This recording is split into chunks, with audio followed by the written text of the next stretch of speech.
शिव महापुराण की कथा कहती है, अपने घर के बच्चों का ये संस्कार होना चाहिए जैसे पितरों के घर के बच्चों का था।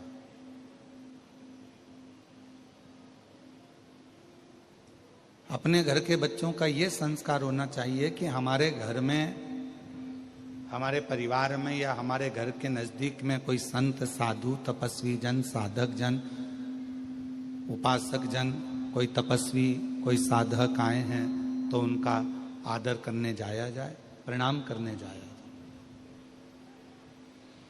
और उसमें सबसे ज्यादा जरूरी है आपका संतों के प्रति, साधुओं के प्रति, तपस्वियों के प्रति, साधकों के प्रति, उपासकों के प्रति, भक्तों के प्रति भाव प्रकट कर।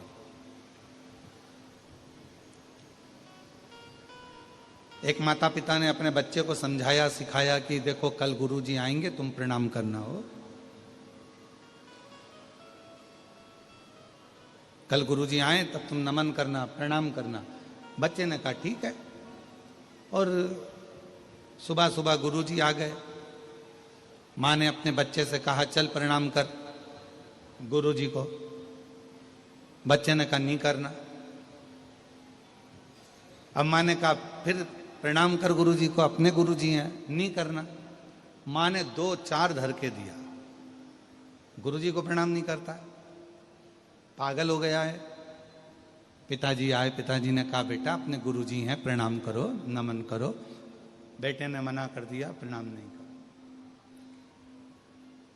पिताजी ने फिर कहा कि बेटा अपने गुरुजी हैं, प्रणाम करो, फिर प्रणाम नहीं करा। पिताजी को गुस्सा आया, उन्होंने भी 2-4 धर दिया। इतने में गुरुजी को लगा कि बताओ बच्चे को दोनों मार रहे हैं। तो गुरुजी ने पूछा क्यों मार रहे हो? ये प्रणाम नहीं कर रहा। इतने में गुरुजी बोल रहे हैं नहीं कर रहा तो मत करने दो, तुम दोनों तो करो। अब अगर वो प्रणाम नहीं कर रहा है तो तुम दोनों तो करो। और जैसे ही माता पिता ने झुककर प्रणाम करा, बच्चे ने अपने माँ बाप को झुकता हुआ देखा तो बेटे ने भी साष्टांग दंडवत कर दिया। बच्चे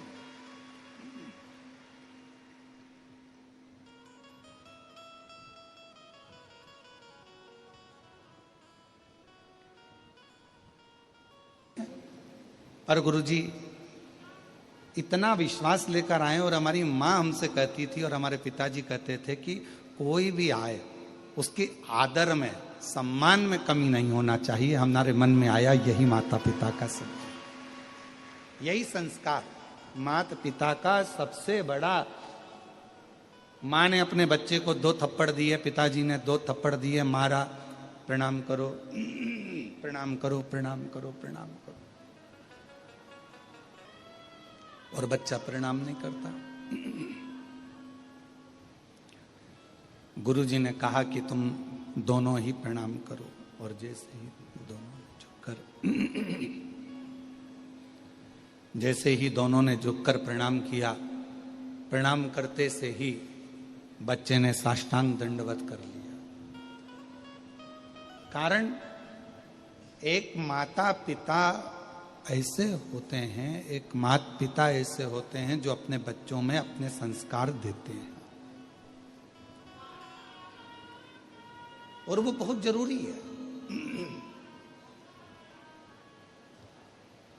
हमारा आप सबसे निवेदन है, हैदराबाद के जितने शिव भक्त यहाँ कथा में बैठे हैं, 1 पंडाल, 2 पंडाल, 3 पंडाल, 4 पंडाल, 5 पंडाल, 6 पंडाल, और जितने बाहर बैठे हुए हैं, सबसे निवेदन है। और जितने आस्था चैनल पर कथा सुन रहे हैं, आपसे भी निवेदन है, फेसबुक यूट्यूब पर जो कथा सुन रहे हैं उनसे भी निवेदन है कि आपसे एक निवेदन है कि आप सब कुछ दो, अपने बच्चों को प्रॉपर्टी दो, अपने बच्चों को धन दो, दौलत दो, संपदा दो, अपने बच्चों को सब कुछ दीजिए। पर निवेदन है अपने बच्चों को प्रॉपर्टी दो, धन दो, दौलत दो, मकान दो, सत्ता दो, वैभव दो, सब कुछ दो, पर एक निवेदन है कि अपने बच्चों को अच्छा संस्कार जरूर देने का प्रयास करो, जिन संस्कार के बल पर आपका जीवन आगे चलकर सार्थक हो, आगे चलकर सार्थक। कि शंभु शरणे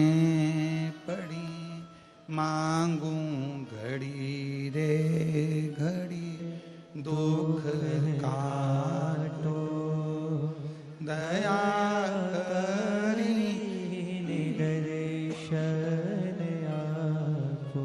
ओ शंभु शरणे पड़े मांगू घड़ी रे घड़ी दुख काटो। दया करीने दर्शन आपो। शंभु शरणे पड़े मांगू घड़ी रे घड़ी दुख काटो।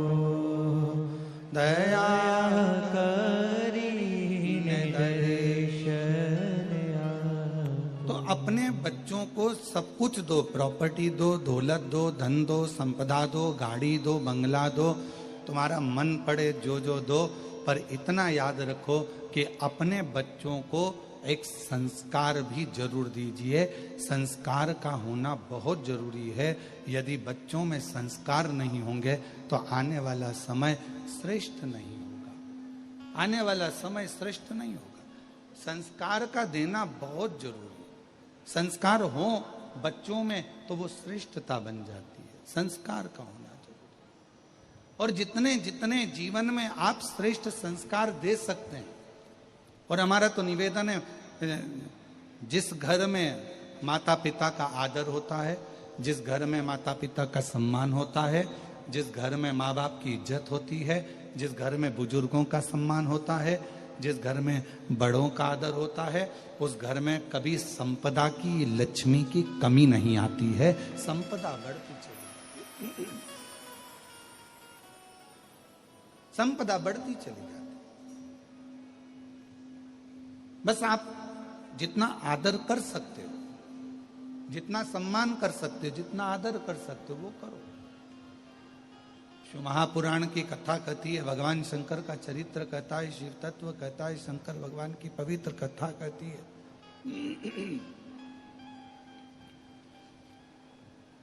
पितृलोक में जैसे ही भगवान देवाधिदेव महादेव का आगमन हुआ,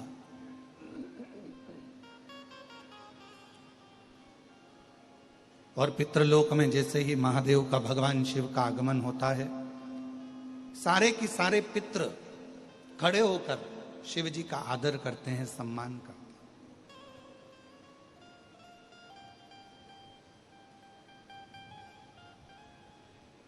अब कितनी सुंदर बात कही है। पितृ शिव जी का आदर कर रहे हैं, शिव जी पितरों का आदर कर रहे हैं, क्योंकि हमारे धर्म पत्नी माता पार्वती जी के नाना नानी हैं।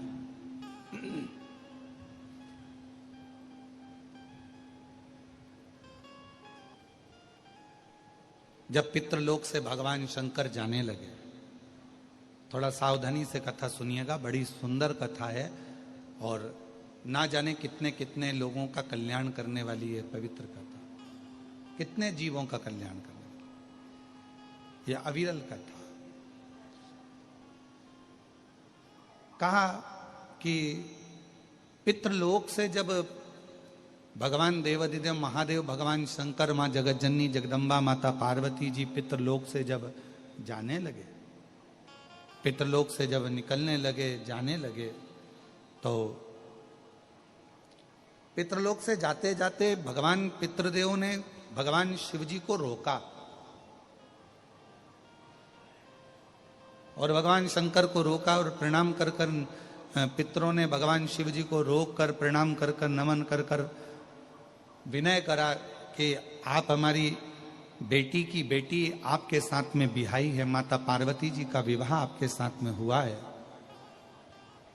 माँ जगतजननी आपके साथ में बिहाई है, आपसे एक निवेदन है कि संसार में रहने वाला मानव,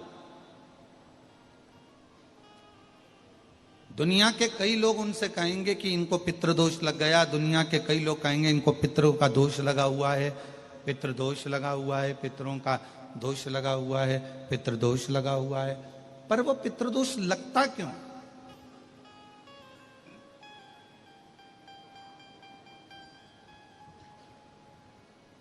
पितृदोष लगने का कारण है क्या?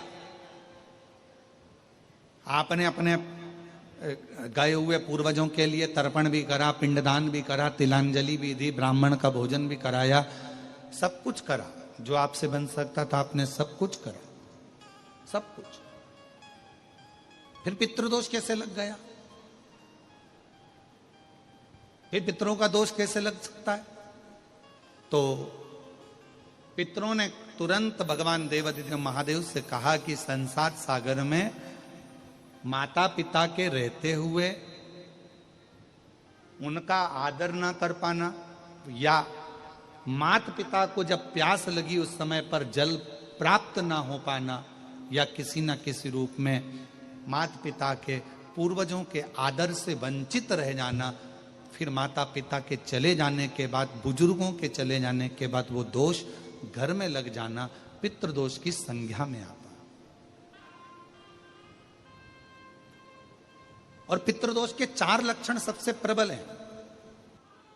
ये कोई भी अनुभव कर सकता है। पितृदोष के 4 लक्षण में पहला लक्षण है 1 रुपया कमाओ, 1.25 रुपये खर्च हो रहे हैं, समझ लेना पितरों का दोष है। दूसरे नंबर का, एक व्यक्ति घर में बीमार है, ठीक हुआ, दूसरा बीमार पड़ गया, तीसरा ठीक हुआ, चौथा बीमार पड़ गया, घर में कोई ना कोई निरंतर बीमार पड़ा हुआ है, दवाई गोली लगी रही है, समझ लो पितरों का दोष है। तीसरे नंबर पर आप कोई पूजन की थाली लगाए, किसी को भोजन देने जा रहे थे, किसी को पानी देने जा रहे थे, किसी को भोजन का कोई नाश्ता देने जा रहे थे, और आपकी ट्रे में से, आपकी थाली में से, आपके हाथ से अगर कोई भरा हुआ पात्र पानी का गिर गया, नाश्ते का गिर गया, थाली गिर गई, कोई दूध का गिलास गिर गया, कोई सामग्री गिर गई, कोई पूजन की थाली तुम्हारे हाथ में है और पूजन की थाली में से मालूम पड़े कोई सामान गिर गया नीचे, समझ लो कि पितर का दोष है।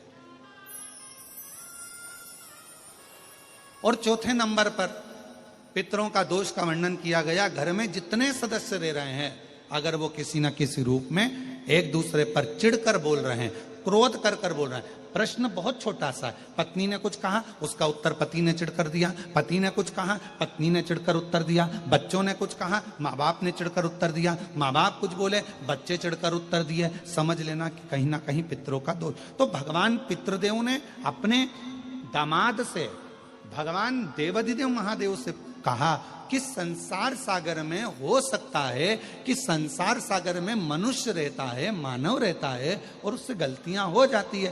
तो पितृदोष अगर संसार के लोगों को लगे तो हमारा एक निवेदन है, आप जाते जाते वर दीजिए कि ये पितरों की शांति आपकी आराधना से पूर्ण हो जाए, बस इतना वर दे दीजिए। शिव जी उस समय पर मौन हो गए। भगवान देवादिदेव महादेव एकदम मौन। पार्वती जी ने शिव जी से कहा, आप हमारे नाना जी को वर नहीं देंगे? आप हमारे नाना नानी को वर नहीं देंगे? इन पितरों को और पितरानी को आप वर नहीं देंगे? शिव जी ने वर दिया मां पार्वती जी के नाना जी को और अपने नाना ससुर को। हे पितृदेव,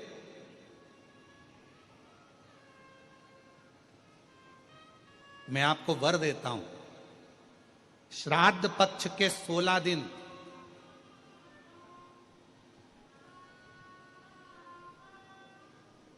यदि संसार का कोई मनुष्य बेल दूध का प्रयोग करता है, बेल दूध से मतलब होता है बेलपत्र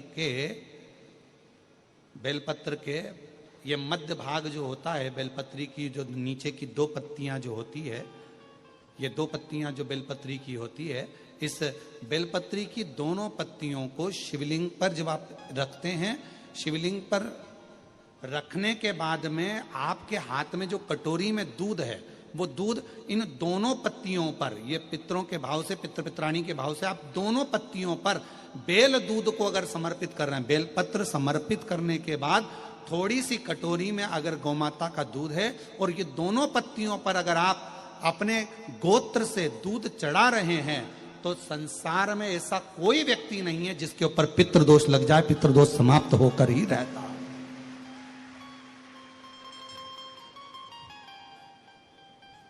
शिवलिंग पर बेलपत्र चढ़ाई, बेलपत्र चढ़ाकर ये नीचे की जो पत्ती है, आपका जो दूध का भाग है, वो 2 पत्ती पर चढ़ना चाहिए, तीसरी पत्ती पर जल का भाग आता। 2 पत्ती पर आपका जल का, आपका दूध का भाग रहे। और जब बेल दूध का प्रयोग आप करते हैं और दूध बाबा को 16 दिन श्राद्ध के अगर कोई कह दे कि आपके घर में पितृदोष है, ये दोष है, वो दोष है, सारे दोष आपके यहाँ लग गए हैं, और आपके यहाँ ये 4 लक्षण अगर पितृदोष के दिख रहे हैं जो पहले कथा में वर्णित किए, अगर ये लक्षण दिख रहे हैं तो श्राद्ध पक्ष के 16 दिन पहले दिन से ही आप चालू हो जाओ। बेलपत्री शिव जी को चढ़ाया, कटोरी में या चम्मच में 2 बूंद का भी अगर दूध लेकर गए हो, थोड़ा सा भी, बस 2 पत्ती पर आपने दूध समर्पित करा और 1 लोटा जल जो तीसरे नंबर की पत्ती है उस पर समर्पित करा। आपको 16 दिन करने के बाद आपको खुद अनुभव होगा 17वें और 18वें दिन से कि मेरे घर में ऐसा लग रहा है कि सब शांति है और कोई किसी से चिढ़कर बात नहीं कर रहा, लक्ष्मी की वृद्धि अपने आप होना प्रारंभ, कैसा भी। और यहां तक शिव महापुराण की कथा कहती है किसी की फैक्ट्री बंद हो गई, किसी की दुकान बंद हो गई, चलते चलते अगर किसी का व्यापार बंद हो गया, 4 दिन चल रहा था, बहुत अच्छा चला, उसके बाद एकदम डाउन आ गया, कोई प्रशासनिक कार्रवाई हो गई, कोई अदालती कार्रवाई हो गई, कोई परेशानी सामने आकर खड़ी हो गई है, तो भी अगर प्रति 16 दिन तक लगातार शंकर भगवान के शिवलिंग पर बेल दूध का प्रयोग किया गया है, तो आप 17वें दिन से अंदाजा लगा लेंगे कि आपका धीरे धीरे धीरे धीरे धीरे धीरे जो फैक्ट्री बंद सी थी वो ऊर्जावान हो गई है, चलना प्रारंभ हो गई। बेल दूध का इतना प्रभाव पड़ता है, इतना प्रभाव।